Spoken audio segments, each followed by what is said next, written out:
Welcome to the Two Geeks and a Microphone podcast, your one-stop shop for television, movie, video games, comic books, book reviews, and more. Now, without further ado, here's Steven and Mike.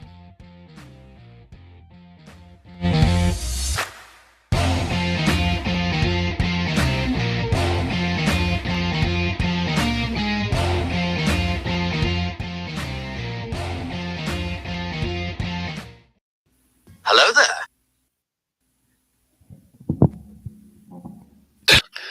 Hello there.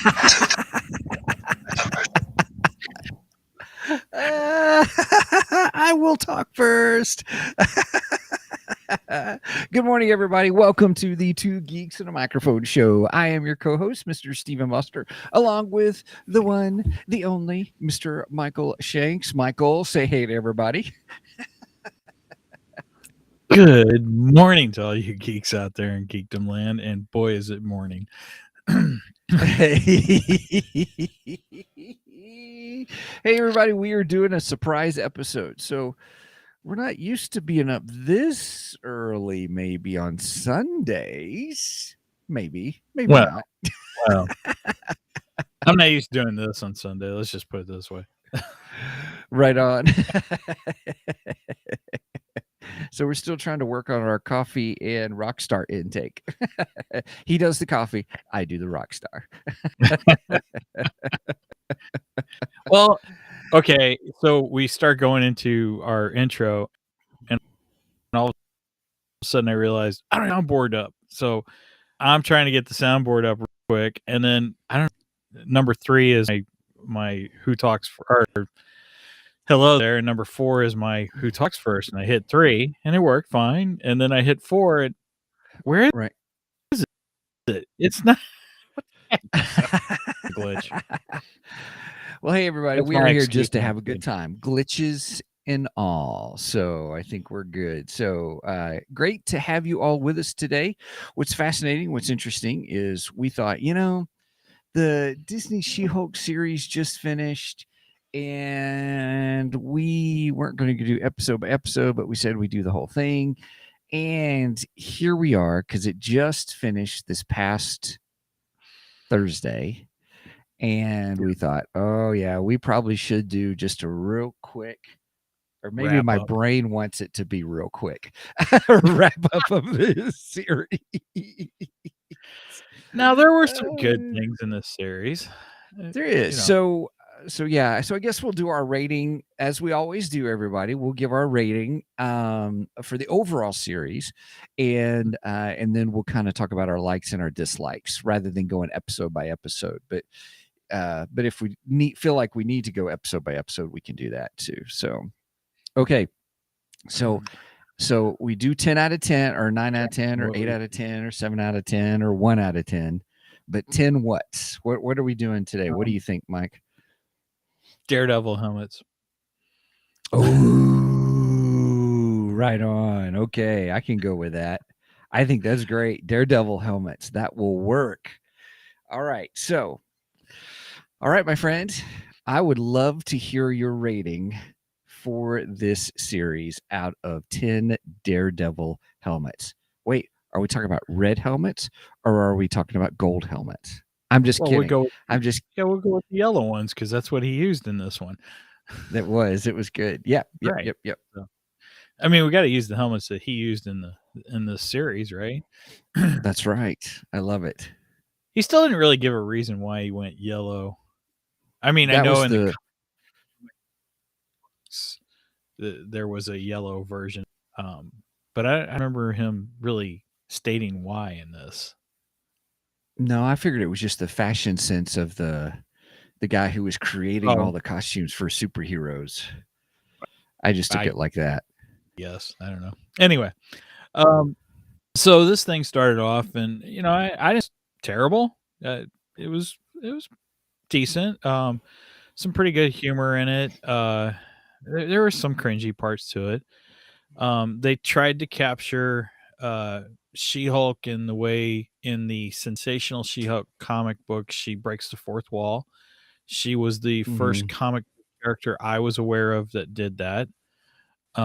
So when we say break the fourth wall, for those that may not know what that means, because I think that's something instrumental to some of our review. What does break the fourth wall mean? Basically, that she is a self-aware character, that she knows that she is in a comic book. She talks to the audience, directly to the audience, character to audience. From time to time, she does react to the writers of the comic books, stuff like that. They've showed her come out of the panels, like where she goes, she looks like, she's drawn as if she's moving out of a panel into a different panel. That's that we mean by breaking the wall. Well, that's more of a comic book aspect there. Sure. A lot of people who've watched Deadpool know exactly what I mean, because Deadpool breaks the fourth wall all through both movies, where he has the character to the audience. So She-Hulk is the first one that I'm aware that actually did that. I could be wrong, but there could have been somebody before her, but she's the first one I knew. And I knew of that long before Deadpool came around. So I always said, Deadpool's not the first one to do that. She-Hulk is. So right. I thought that was a cool aspect that they incorporated that into the show. I thought it was important. A lot of fun. So a lot of people might not realize that she technically is the first character to do that. So I have to take that in consideration in my review. I do enjoy that. I think it's fun little, side thing that they did.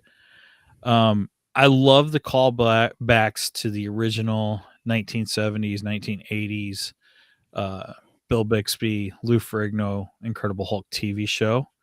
That was those were awesome, and especially the way they up this season finale.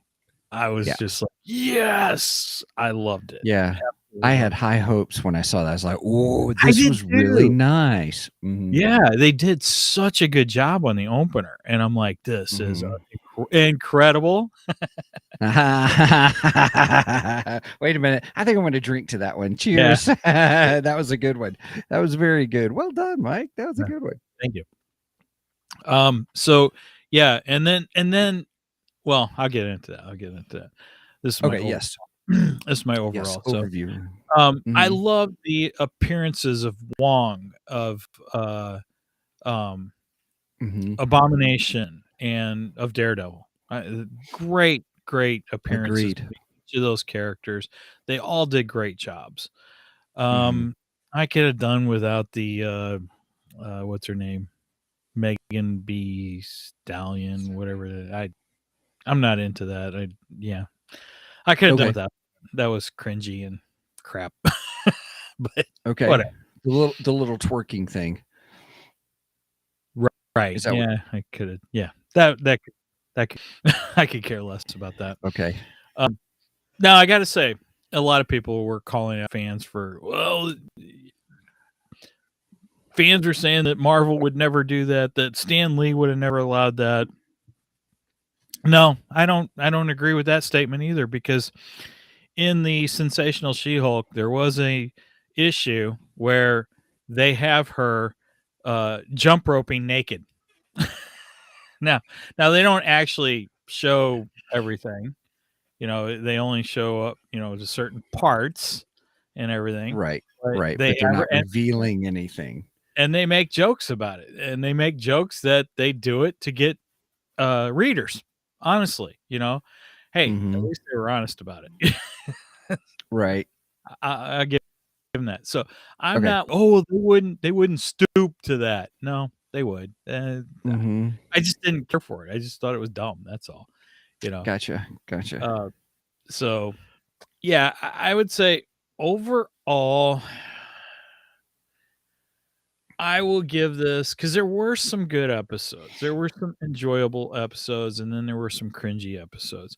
I will give this 6.5 just remember you started the half stuff. So I will give it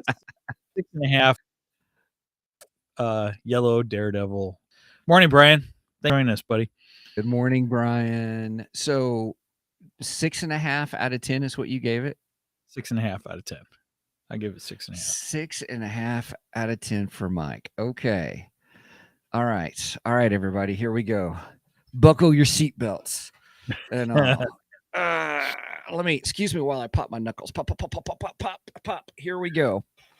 I did not like She-Hulk overall. Yes, there were some great little moments here and there. I thought the first episode was the best, and it went downhill from there, personally, for me. In fact, I got so frustrated with the show. I'm like, where are we going? What are we doing? Kind of a thing. And what's funny is the last episode I thought really explained more about what they were doing in the show that should have been in the first episode. Last episode was cringy. It was cringy. It was cringy. But what they were doing with that was to try to show, we'll talk more about it, but they were trying to show what the show was really about. And in my opinion, they were mocking the fans who thought it was going to be one thing and say, no, it was always going to be this kind of a thing. And I thought that was too little too late. And as I said, the first episode was really good. Yes, Wong in there was good. Having Emil Blonsky, Eli Roth is the actor, and I really like him. Or Tim Roth. I said Eli Roth. Sorry about that. It's Tim Roth. I enjoy him as an actor. There's several things that he's been in, and we've talked about that briefly. I really enjoyed him in Lie to Me. That kind of that was a great TV series. That TV show inspired my studying and learning about micro expressions and body language and communication in general. So I have a soft spot for him. I thought some of what they did to his character was a little cringy. It didn't make sense to a certain degree, but I understood what they were trying to do with it. But I didn't like that. So, but having Abomination in it was interesting. I will say having the Incredible Hulk or the Hulk, Bruce Banner Hulk in the beginning, the first episode was good. It was apropos. I thought the fight sequences was the best fight sequences of the whole series of what fight sequences there were, if that makes sense. And being for a superhero show, I know they're saying, well, it's really She-Hulk Attorney at Law, so it's an attorney show. Well, you weren't all that great of a hero show, and neither were you all that good of an attorney show. Give me Night Court any day of the week over She-Hulk Attorney at Law. Well, come on. You cannot compare this to Night Court. There's no comparison to the great Harry Stone. I'm sorry. Right. All right. Well, Brian, let me. Brian brought up something that I just talked about, so I want to say what Brian says. Brian says, I don't think they were mocking the fans. They were going after toxic fanboys who troll the fact that there's a female hero. Okay. Well, thanks, Brian. I could go with that. I've got no problems with a female hero. I was very excited for She-Hulk. Yeah, I have no problems with a female hero. Guess what? Princess Leia has always been a favorite character of mine. Mara Jade Skywalker has always been a favorite character. Ahsoka Tano won me over. I didn't like her at first, but loved her. She is now a favorite Star Wars character of mine. Let's see. Jaina Solo. I love Jaina Solo. Wish she would have been in the sequel films, but they suck. All right, this is not Star Wars episodes. Oh, I know, but I'm giving you examples of female characters that I absolutely love and adore. Okay, right. I was a fan of She-Hulk before this series ever came out. I thought she was a great character. So I think we have to be careful when we go toxic fanboys. And the reason I say that is because they're we struck a nerve. I like this. Yes, you did. Sorry. Or well, and Brian, I'm not directing this at you. I'm directing this at a generic term that gets thrown out for people who have uh, uh, a lot of legitimate complaints about things about entertainment in general today. So there's a difference between fanboys with legitimate concerns and fanboys who are Karens. Fanboys are Karens. Isn't there a term for that? Karens and I don't know. Chads. Chads? Is that it? I'm pretty sure it's Chads. Oh, okay. So Okay. yeah, and I'm not saying that they're not there, that they don't exist. They do exist, but there's a lot of people who actually have legitimate complaints who get wrapped into that label, and it bothers me because a lot of people would have put me in that label for the Star Wars sequels and saying, "Oh, you're just a toxic fanboy because you don't like female characters." No, that's a bunch of BS, because there are tons of female characters that I love that actually sometimes I believe rival the male characters. So that is not the truth. Sometimes we have legitimate. So, but realistically, in Brian's defense, he's probably referencing those that were, as he said, toxic. Those who are toxic towards the whole concept, or people who are just want to complain just to complain about stuff. Well, and again, I said that my only thing is I don't.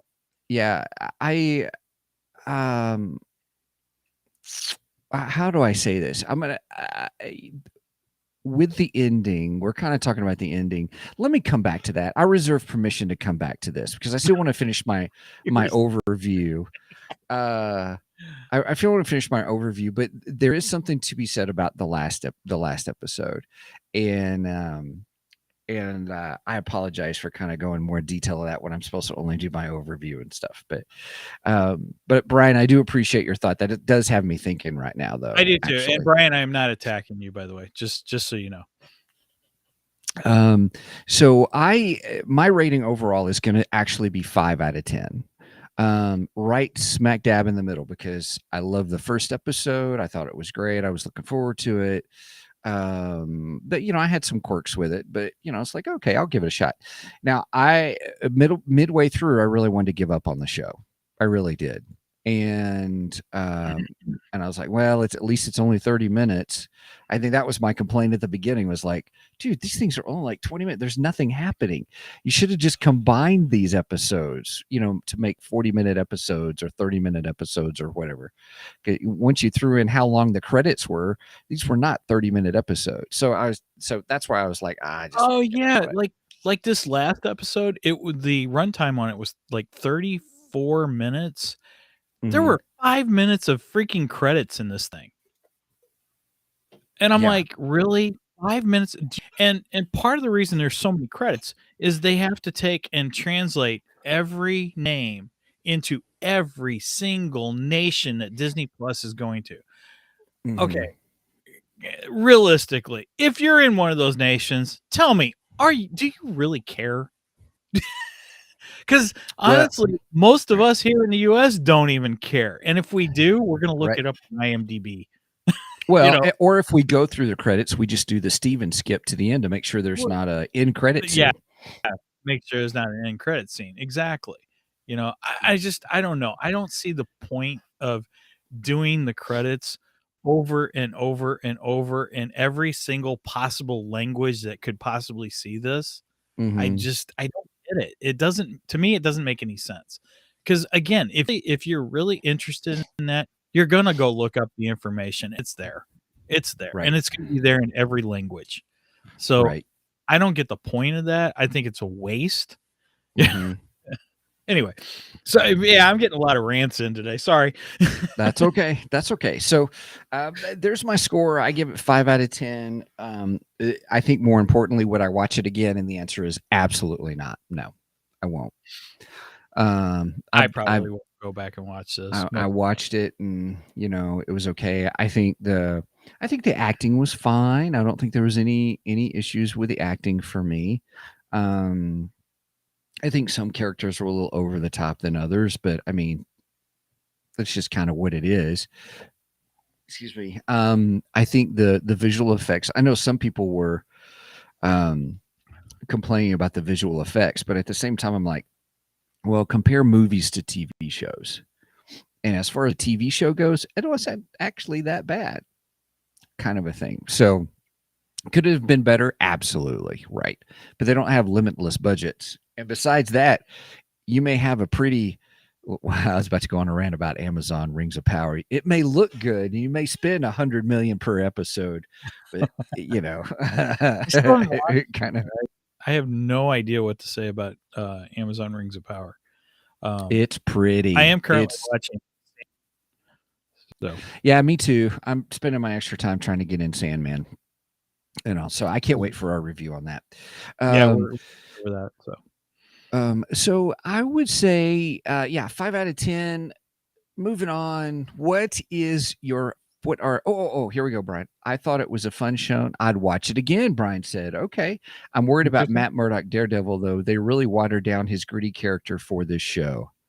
I agree with you. I think they did, and I am a little worried about that too, because we are supposed to get the Daredevil reboot. And when they say reboot, are we getting what we just in She-Hulk? Now, mind you, again, Matt Murdock was great. He was a great character.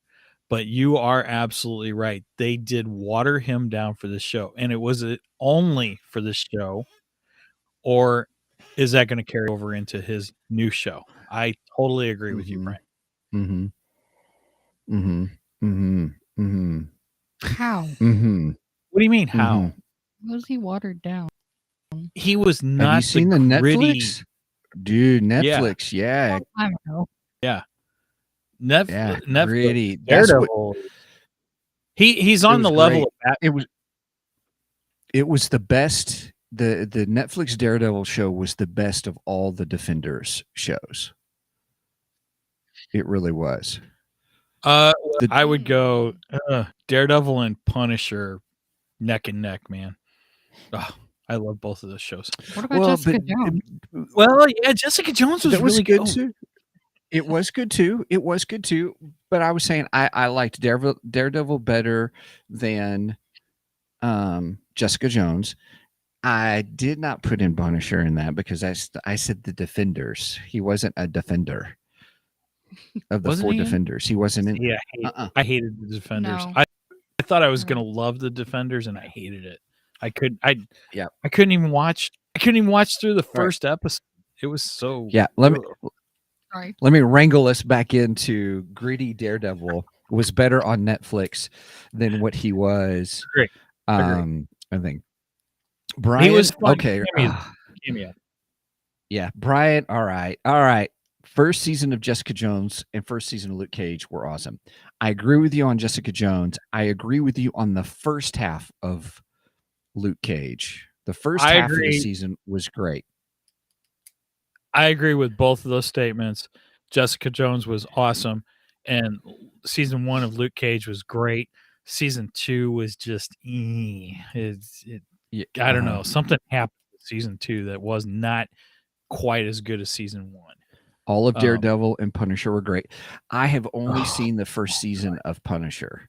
Oh my gosh, Punisher is amazing. All right, we'll have to go back and do Netflix reviews. So, wait a minute, Brian, you did not say anything about Iron Fist. It's because it sucked. I had high hopes for Iron Fist. I love martial arts stuff. I had high hopes for I had high hopes for that too, and I hated it. Right, it was terrible. All right, we better get back to She-Hulk.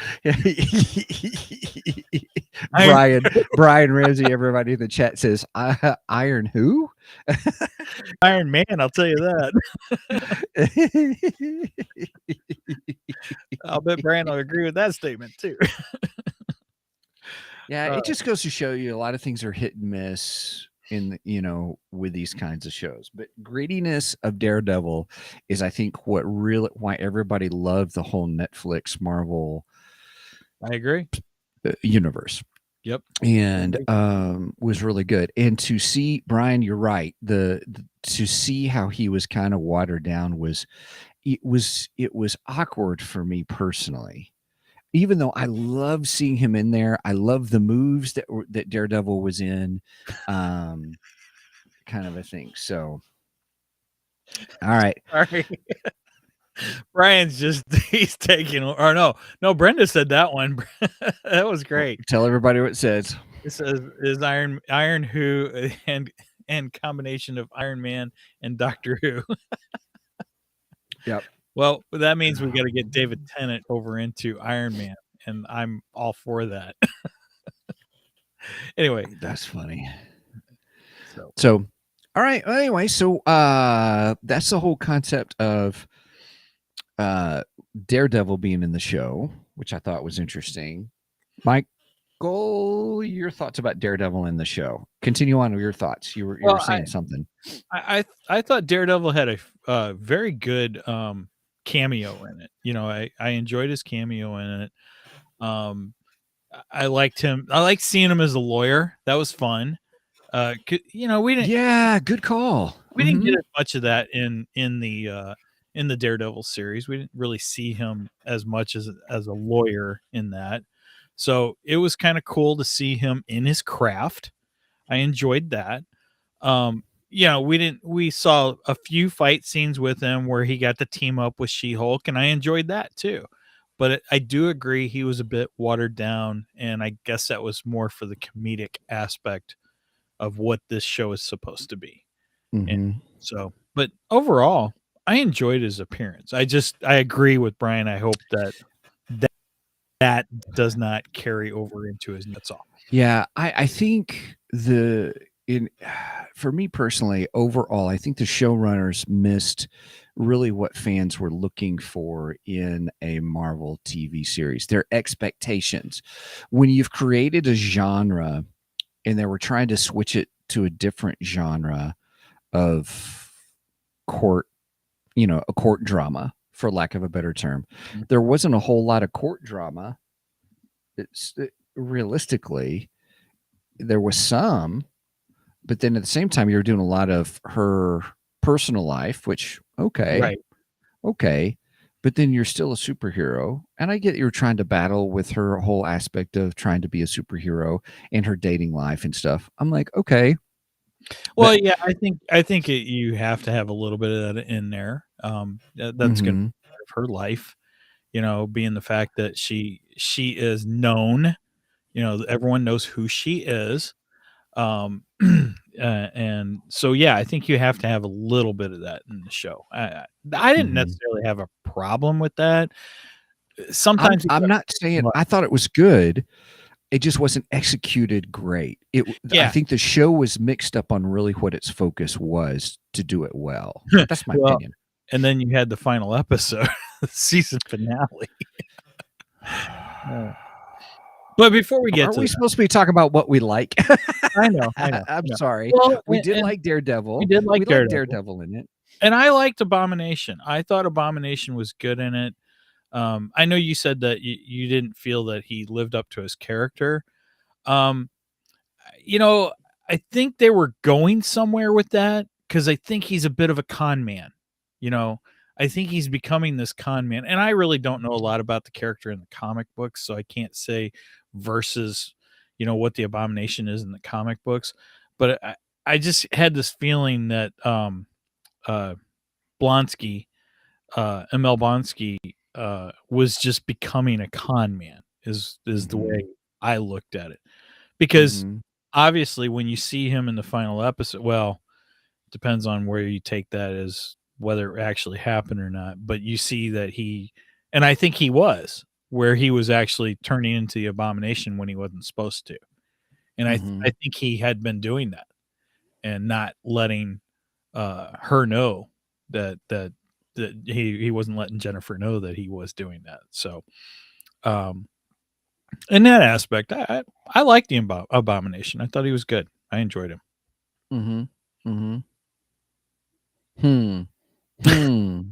You don't agree with me? No, I'm processing because I'm also processing what Brian just stated. Brian just stated that he was thinking that was the gag, calling She-Hulk attorney at law. The character really wanted to be a lawyer show, but everything was spinning out of control.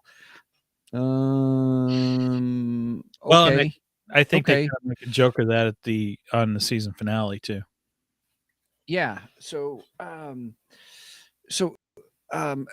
If that's the case, and now applying this to what we're on topic wise on Emil Blonsky and Abomination, I thought he could have been doing the con man routine until that whole episode, the whole therapy episode. And I was like, okay, there's some good dialogue happening here. I was like, okay, kind of a thing, only for it to be kind of really washed out later on. So, and then at the end, it seemed so awkward to me out of the blue to be like, here comes Abomination motivational speaker. Now that may be a TV show I may watch. I'm just kidding.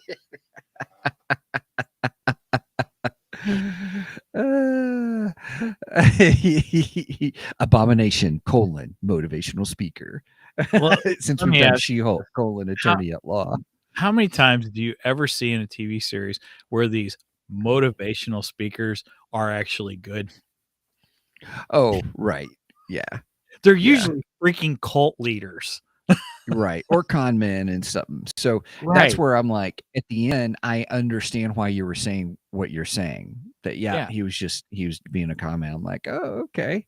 He's just making money. He's just making money to survive, right? Right. I do think, though, with Abomination having control, like the whole She-Hulk character, Jennifer Walters, was able to Hulk at any point and come back anytime. Like all of a sudden he was able to become Abomination and stuff. Right. And does that, in your opinion, does that take away from some of the mythos of they become Hulks when they get angry? You wouldn't like me when I'm angry. Some of it. I can accept it with She-Hulk because it's just been a part of her character for so long that it's okay. Yeah, but what about Abomination, though? See, I do believe Abomination should be more like the Incredible Hulk. And I prefer my Hulks big, green, and strong. That's just the way I prefer it. Not the okay. I mean, okay, and I'll get into this later. There is a red Hulk out there that's should have been in this, and I was upset that he wasn't. But mainly, I want my Hulks big, strong, and dumb. That's the way I prefer them. And I like the Frankenstein, or not Frankenstein, but Dr. Jekyll, Mr. Hyde aspect of the original Incredible Hulk, where he changes into the monster uncontrollably, does not know what he's doing as the monster, and then has to pay for the repercussions as his human self. That is the way I prefer my Hulks. So interesting. Yes, I do kind of agree it takes away from the character, but unfortunately, that's where they've taken the character now. So I guess we just have to deal with it at this point. Interesting. Okay. Yeah, I was curious about that. I was curious on that. So what other parts did you like about the TV show? Wong was great. Wong was good. Okay. There was not an appearance of Wong that I did not enjoy. Right. even the goofy watching the Odd Couple scene. Yeah, even that. And I didn't care for her character much. I thought she was ditzy and stupid. A little over the top.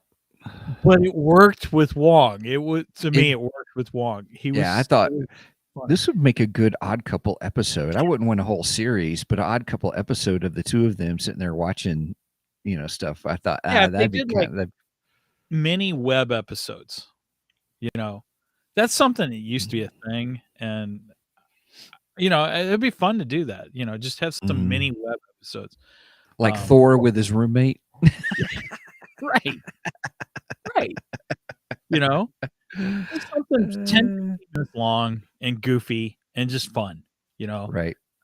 And then you could make the TV episode a lot more serious, much more seriouser. Much more seriouser. I'll go with that. Cheers, everybody. Cheers. And then that's why you could get extra comedy out of it. You know what I mean? See, they should have writing this stuff. So anytime we had any other superheroes and stuff in there, it was pretty You'll like that. Wong. Dang, I didn't even think of it that way. I like She-Hulk better when she has other superheroes with her. Right. Ouch. Yeah. Oh, that does kind of speak to the show. Ouch. I liked Bruce Banner being at the beginning. Yeah. I like their fight. We got to finally see the claps. Yeah. You know. But we never really seen that return. You know, never really used that power again. It was just in training, and it was never which I thought would have been good if we had gotten that again. Right. I mean, you're going to highlight that in the training. You should use it in the show as one of her weapons in her arsenal. You know, Agreed. I don't get that. You know, I don't know if they just forgot it or what. I think, yeah, I don't know. And I don't know if I want to spend more brain cells trying to figure it out or give benefit of the doubt, if that makes sense. Well, I didn't say I was going to spend any more time on that. It's just something that they introduced, and it's important to the character, and then it just never returned, and I don't quite get it. You know. So did the writers? Just so. Maybe that's some of it is just, I think there's certain expectations in storytelling in general. And when you have different types of genres of storytelling, there's a superhero arc, there is a lawyer show arc, there is a personal struggle character development arc. Yeah, there's a lot going on in the show. There is, and I don't think anything landed well, if that makes sense, trying to move them all. And even how they got to the end and what they did in the end, it just didn't land well at all, without trying to go to the last episode yet. So maybe it's just the whole storytelling. You know, we're so used to with watching TV shows. Oh my goodness, I've become one of those, you know, one of those movie reviewers, TV reviewers that get so critical about stuff. Dadgummit. We've always like we just didn't do it on the internet. That's well, that's probably true too. But I think you're conditioned for certain expectations of how a story should play out. And I know you've known for a long time. Yeah, and I don't know why. I don't know why people. Well, I have an issue on this anyway. But the whole thing where people like to subvert expectations and they think it's genius. No. Like, for example, and I've said this in the past, I absolutely hate it when the hero doesn't win in the end. There is a certain expectations that are lines that I don't think you should cross, but that's me personally. Like Arlington Road was the movie that catalyzed that for me, realizing that just absolutely came away after watching that movie. I cannot tell you how angry I was. And I think I'm still angry to this day. Well, I mean, that depends on how it's executed. You know, for instance, Star Wars, I love Empire Strikes Back, and the good guys do not win at the Empire Strikes Back. But guess what? I knew they were coming back to win in the last movie. Yeah. You know, Arlington Road, they killed the main character at the end. He got killed. He didn't win. And in fact, his actions and how he got killed made it seem like it was all his fault and stuff. So it really poo-pooed on the main hero. I don't have a problem if the hero doesn't always win. I think there are times where the hero has to lose, but it's got to be important to the story. You know, it has to make sense. Right. It has to make sense to the overall, because guess what? Sometimes when we fail, we learn from our failures and mistakes, and a hero should also learn from his failures and mistakes too. You can't have I don't go want with that. Sure. Completely flawless, you know. Sometimes it's fun, which is what they call a Mary Sue, right? Right. Well, is that what they call Mary Sue? A Mary Sue is somebody who comes into all these powers and just has them just naturally. You know, there is no buildup of how they got them. They just, they can do it. Period. There's no question. Well, how did you get these powers? Why did you get these powers? that kind of thing. That's more of a Mary Sue. So yeah, I don't necessarily have a problem when a hero fails, but there's got to be a reason why the hero failed. You know what I'm saying?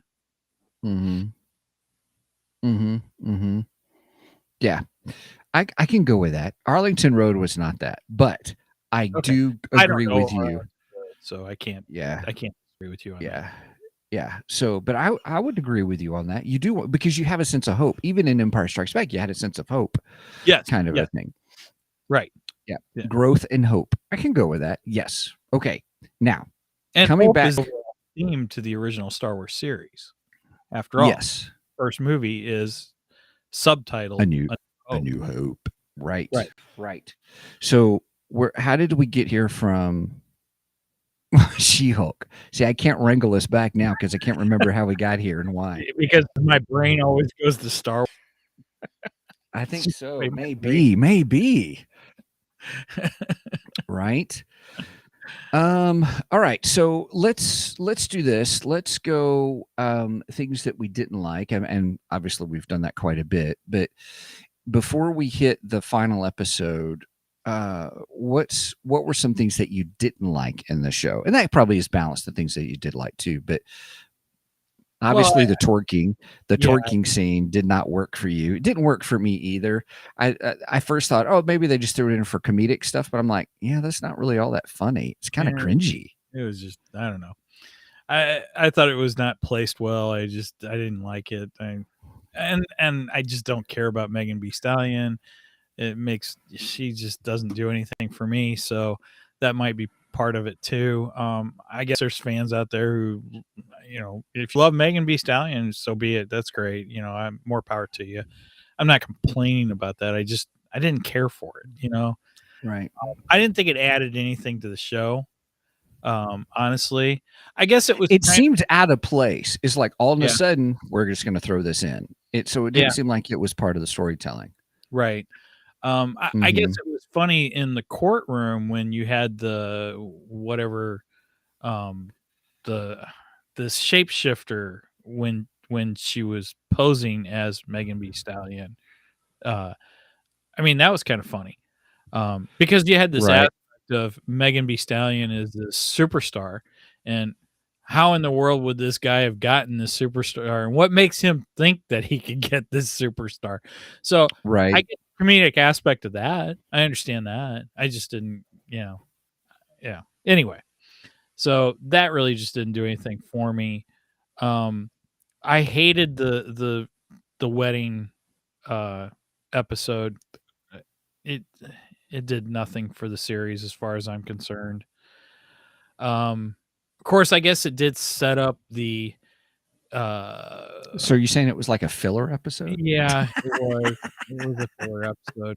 The only thing it really did was it set up the relationship between her and the one guy who ends up betraying her. Yeah, betraying her. So that's about the only thing interesting that came out of that episode. Mm-hmm. Other than that, that episode was a complete and total throwaway. I hated it.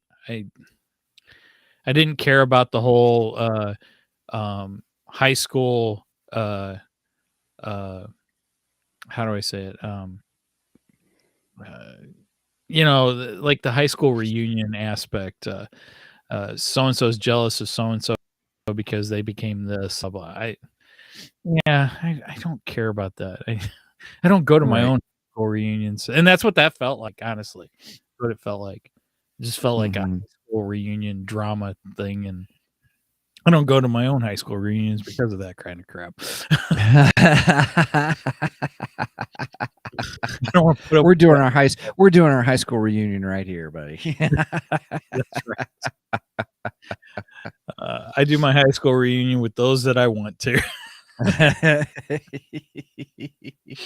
Anyway, so yeah, those are things I did not care for. There were times that, yeah, you were right. It didn't know what it wanted to be. The show didn't know what it wanted to be. It didn't know what what it was. Right. So, yeah, it was a little schizophrenic. Right.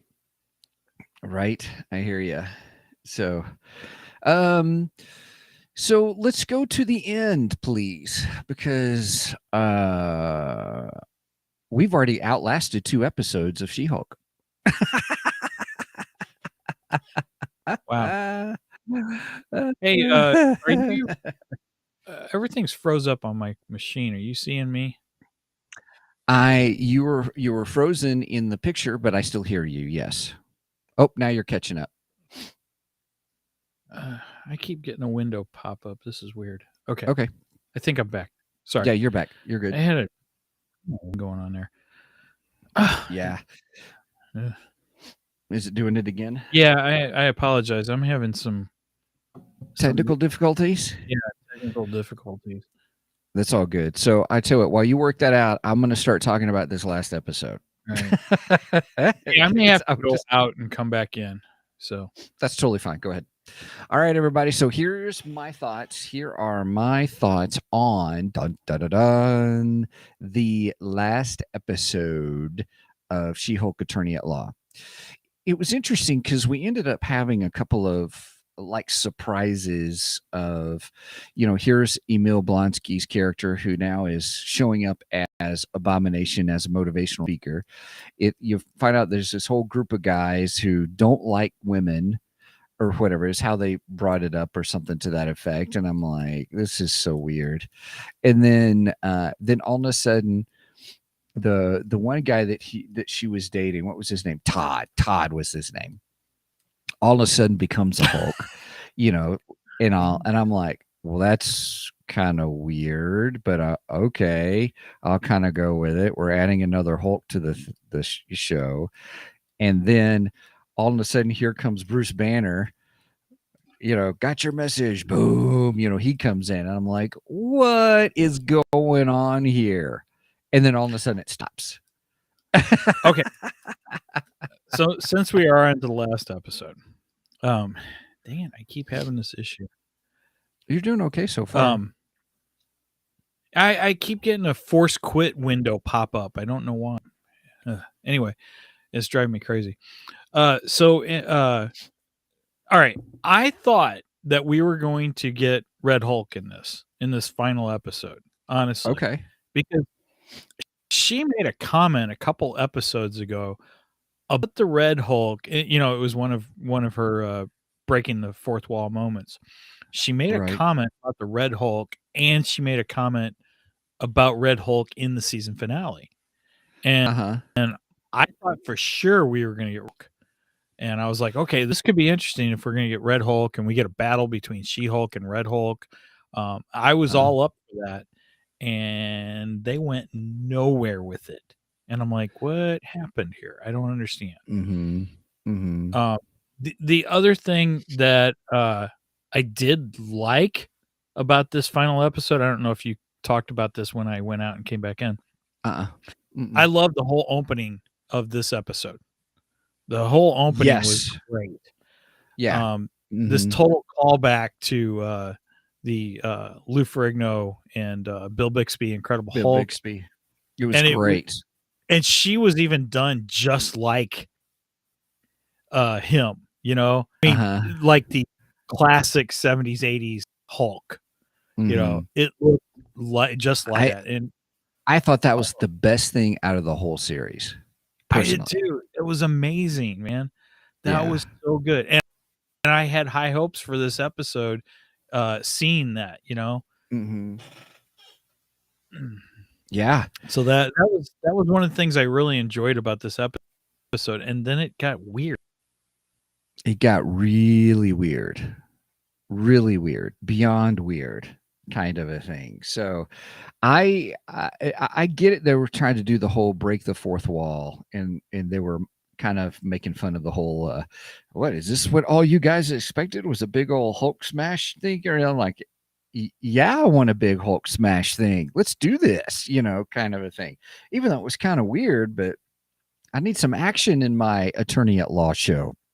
So I think that was part of it.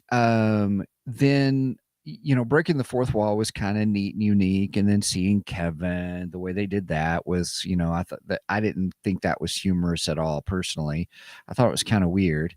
And then, all of a sudden, with how shall I say, with the whole ending, the way they did the ending was like, well, if we're going to rewrite this, let's just do this, this, and this, and this. And then that was it. So there wasn't any kind of good finale moment, if that makes sense. So I'm not really for sure how to, I don't know what the, how shall I say that? Everybody, I'm pausing just for a minute because I think Mike locked up and I don't see him. So I'm just putting a private chat. Is Mike okay? It seems like his computer probably locked up. So see what's going on. Megan can give me a hint. So anyway, so I didn't like the ending. I thought it's almost like a, what happened? Let's go with the Star Wars analogy. The Star Wars analogy, if I do anything with that, so we'll say kind of like at the end of the Phantom Menace where they blew up the ship and then all of a sudden all the droids ended. So it was almost as anticlimactic as that. Oh yeah, let's just rewrite the show and then let's add this, this, and this. So there was nothing else that happened with all that. So I think that was my concern with the show, is just how it handled that. All right, everything froze on Mike's computer. So that force quit that he got probably meant a whole lot more than what we thought. Yay! So it's up to Steven to finish out the show alone. No, I'm just kidding. I'm sure he's rebooting. So, yes, finally, I have ultimate dominant control over the show. Yeah, now I can do anything I want. All right, I can get over the She-Hulk stuff. So, just kidding, everybody. With that, I didn't like the end. If you guys like the end, please let me know, because I just didn't like it. I thought what they did was, it was almost like they retconned the whole beginning. Everything that they had done, is setting up this whole story with Emil Blonsky, the whole thing with the hacker group and everything. It's just like, okay, well, ta-da, we'll just have everything in. We're not going to show you how we did it. We're just going to rewrite the story, and all of a sudden everything fixes, everything's all done, and voila, that's it. So I thought that was a joke. I thought it was, and when I joke, I don't mean funny. I thought it was a cruel, mean joke to say, yeah, we thought we'd bring along this, but we're just going to change it on you. And that's just how it's going to be. And I'm like, yeah, this is the reason I'm not going to, you're trying to be clever, but you're not clever with this. And I thought that was terrible. Yeah, I can get the fourth wall thing. That's fine. I get that. But at the end, you're as I said, you're kind of mocking the fans of saying, yeah, we thought you were going to get this, but we're going to give you this anyway. So you bait and switched me at the end. All you did was sit there and say, hey, I'm going to give you a cupcake. And I go for the cupcake. And when you start to give me the cupcake, guess what happens? Wah, wah. I'm going to give you a big pile of doo-doo. It wasn't that bad. But it really was a bait and switch. We're just going to rewrite it and stuff and think it would be clever and things like that. So I didn't like it. I thought it was just a tough one. The whole bait and switch of an ending, saying, hey, we're going to give you this exciting end as a cool finale because that's what we're supposed to do.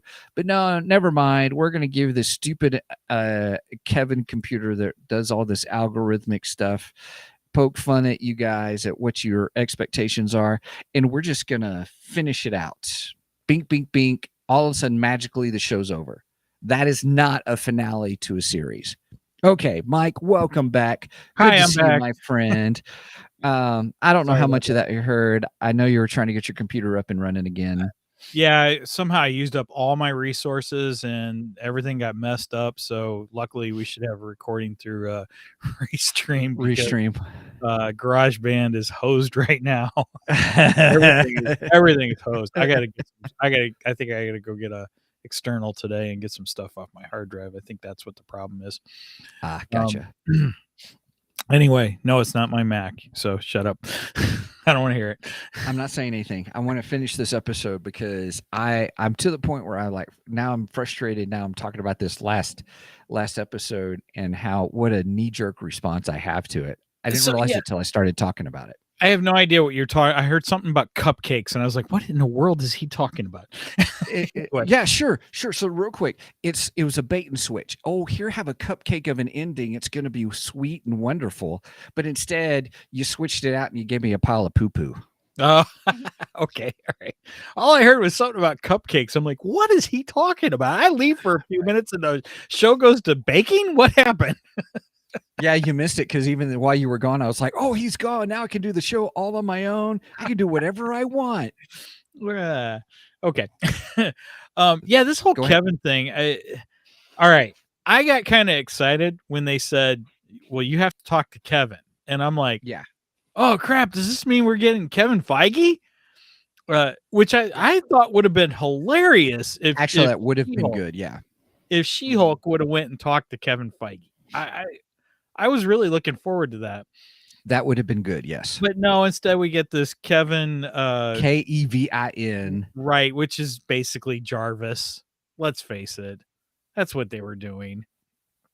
It's Iron Man's Jarvis, but it would have been funny if they got Paul Bettany to do the voice of it. It would have been better.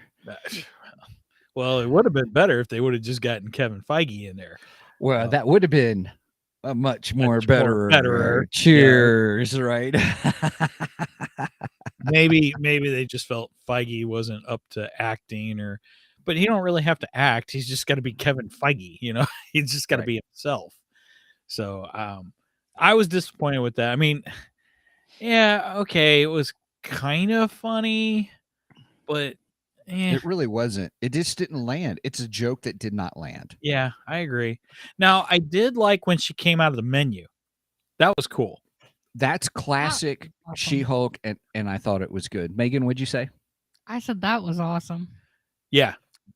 That's classic sensational She-Hulk right there. Yes, I thought that was really good. Is. I totally got that. Yes. And I was just like, oh, let's go. And for a moment there, you thought, wait a minute, what happened? Because you go back to I went back to my screen. Yes. Right. And I was like, wait a minute, what? I did like all that. of us were going, what happened here? And then all of a sudden you see her break the menu. And I was like, oh, okay, cool. That's what we're doing. That's sensational She-Hulk. Yes. Right. And I thought that was funny. I liked that. And I liked her confronting the writers, going into the writer room. Again, classic sensational She-Hulk. They did a good job with that. But you're right. After that, it doesn't land. It doesn't, work well. The illustration I gave for the ending was and you would have appreciated this because it was a Star Wars reference, Phantom Menace, to where at the end they blow up the ship and all of a sudden all the robots die. And they're all brokey now. They're all brokey. So and the thing is like, okay, I want you to rewrite this, and then all of a sudden you come back and the show's over. Resolution. Well, you never saw really it was just it was like Mary suing it, I guess, since we referenced that, or it was just like, okay, show's over. Thanks for joining us. And yeah, the only thing that interesting happened in that finale there, I mean, in the very last few seconds, was the fact that Hulk brings in Scar, his son.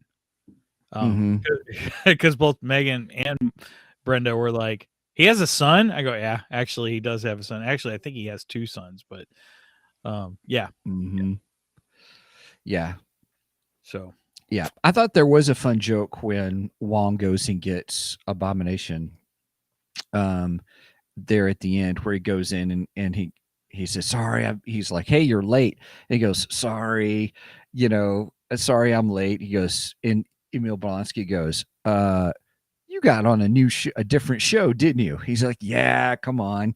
Yeah, I didn't get that reference. What show was he talking about? I There don't. must be something coming up, I guess, or something. So, Okay.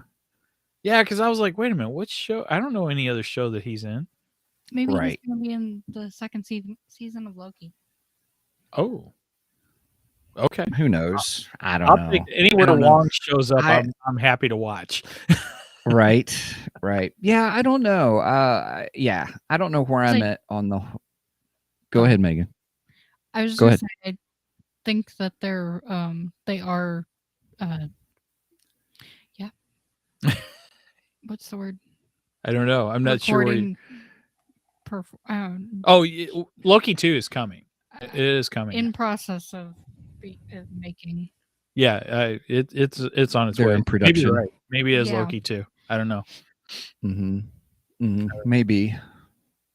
So, I didn't enjoy it. I didn't the build up. I kept sticking with it, thinking it was going to get better. And what they did with the ending just did not work for me personally. It just didn't. And that's why I'm like, while if there is a second season, great. I'm not going to watch it. I have other things that I want to watch.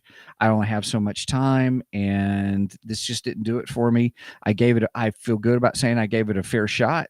I did. I watched every week just because I'm like, well, just hang in there. Maybe it gets better or whatever. And I'll be open with you, Mike. In the grand scheme of things, I am tired of hanging in there for TV shows to get better. Because and it's not that some of these shows are not good ideas or bad ideas. This is kind of like with Sandman. Well, you just got to get through the first couple of episodes. That is true. You were right. I'm just going to say that. You were right. You had to stay in there.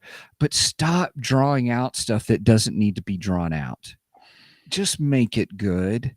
Stop trying to make 8 episodes or 10 episodes or 12 episodes. If you do that, make it good, but don't draw out storylines. That's my whole issue with Andor. Andor finally got to something decent. Well, yeah. Well. Don't count your chickens before they're hatched. How many more weeks of Andor? I think we still got 6 more weeks of Andor. So I'm hoping we're on an uphill slope on that one. We'll see what happens. As far as Sandman goes, my big comment was between Sandman, Andor, and She-Hulk was Sandman actually has a story, and it has an interesting story that every week the whole thing's dropped on that one, but I'm interested to find out what's going on in the next episode. Right. With She-Hulk, it was like, okay, is this next episode is there going to be something really fun in this next episode? With Andor, is there going to be something in this episode? Right. Yeah. And I think that's my thing is I get storytelling. Don't get me wrong. I get you want to flesh out characters and stuff like that. But at some point, we're used to being able to have a movie in an hour and a half. And now we've got TV series that are, 30 minutes an episode for 9 episodes. So that should be 4.5 hours. We should have had 2 movies worth of start, growth, climax, resolution. 2 movies, really 3 different movies. And we didn't get that. We didn't get that kind of arcs or storytelling. And you're drawing out storytelling to where it's kind of boring. There's other things to watch. I agree with you about Sandman. Sandman has resolution. Let's go to A-Team. Remember A-Team? A-Team, you'd have an overarching story through the season to a certain degree. Dun, dun, dun. And then each episode was its own encapsulated beginning, middle, and end. But television is different today than it was then. Back then, it was not an overarching story of the entire season. Each episode was encapsulated in itself. But nowadays, they don't do television like that. Television is now the entire season is an overarching story. So yes, but you have smaller stories that have conflict and resolution within them the whole way. Right, but I'm saying back in the 80s, the story fair enough telling was different. storytelling was totally different than what it is today. And I'm not saying either one is right or wrong. I'm just saying that's just the way it's evolved, you know. Right. I'm just saying it's getting more and more drawn out. And that's where I'm like, and I think what Sandman is doing is giving me conflicts and resolutions within the stories of the story. Which is weird because the seasons are shorter than what they used to be. Yeah. That's really strange, Yeah. you know. Well, with the exception of Andor is going to be the longest season in for any Star Wars television series now. But yeah, I think they should have cut it down. And that's my point. They need to cut these down. They're drawing them out too long. Well, what I'm saying is some of these seasons are shorter, and they still, some of them, not all of them. I don't agree with you on all of them, but some of them still are drawn out, even though the season is actually shorter. Is what I'm saying. It's like, well, what are you doing here? You know. So I don't know. Gotcha. Yep. All right. Well, there you have it, everybody. There's She-Hulk. Anything else you want to chit chat about, Mike, on the old She-Hulk attorney at law? No, I had high hopes for the show. I was looking forward to it. I am a fan of the character. I think she is a good character. I think it could have been a better show, though. Unfortunately, it just did not quite hit up to what I wanted it to hit. That's all. Gotcha. Right on. All right. Well, hey, everybody. Thanks for joining us. Thanks for hanging with us for this interesting review of She-Hulk Attorney at Law. If you liked it, let us know in the comments below. If you didn't like it, let us know in the comments below. We still love to hear from you. So, all right. Well, with that said, Mike, I'll leave it to you to close us out. All right. With that said, over and out. And don't make me angry. You wouldn't like me when I'm angry.